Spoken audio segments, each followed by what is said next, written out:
Un aspect qui est très important, c'est le fait que les répétitions générales soient ouvertes à des personnes en situation de handicap et qui ne peuvent pas forcément rester 1h30, 2 heures pendant un concert. Alors, nous avons déjà participé l'année dernière à la première diffusion de l'offrande musicale. La musique classique, c'était quelque chose qu'ils ne connaissaient pas. Donc c'était un pari l'année dernière, ça a été un pari tellement réussi que c'était sans aucune hésitation reconduit forcément pour cette année. Je pense que ça, c'est vraiment le côté bien vu du festival, d'arriver à permettre à des personnes en situation de handicap d'être au plus proche et d'aborder la musique différemment du spectateur lambda. À chaque fois, ça a été extraordinaire ce qu'on a pu voir dans leurs yeux, dans leurs sourires. Qu'est-ce qui vous a plu le plus dans ce que vous avez vu? La musique. Est-ce que tu peux me dire ce que tu as préféré, ce qui t'a le plus marqué, ce que tu as le plus préféré aujourd'hui? Les gestes et le piano. Est-ce que tu aimes la musique classique comme la répétition aujourd'hui? Aujourd'hui, oui, ça t'a plu. Oui. Le festival a son existence évidemment dans les salles de concert, mais il a aussi une existence dans les institutions qui reçoivent des personnes en situation de handicap. Et le concert de Renaud Capuçon et le concert de l'Escaladieu sont retransmis en ce moment dans ces différents établissements. Et on voit la salle quasiment comble, on a presque tous les résidents qui ont voulu assister à la projection et c'est un moment de fête. Alors je pense que ça leur procure un moment d'apaisement que seule la musique quasiment peut procurer à ce stade-là. C'est-à-dire à un moment donné, on est dans l'écoute, dans la relaxation aussi.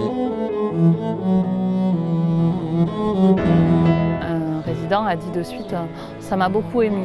Et nous, en tant que professionnels, on était émus de les voir émus parce que voilà, on voyait des comportements qu'on ne voit pas habituellement. On est quitte pour y retourner l'année prochaine alors.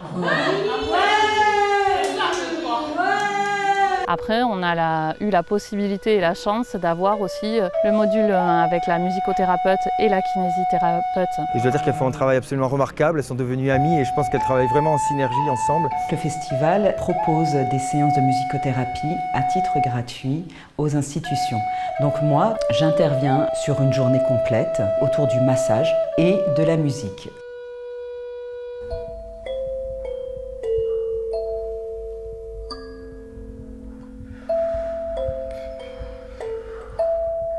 En règle générale, c'est un moment de détente, c'est aussi un moment de découverte. C'est joli? Oui. Ça vous plaît?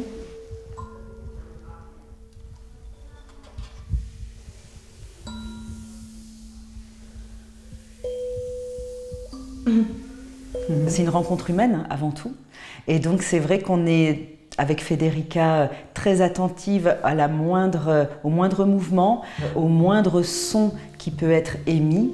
Et c'est vrai que la personne, je pense, le ressent et généralement les séances se passent bien. Il peut y avoir des moments aussi très très émouvants. C'est un vrai cadeau.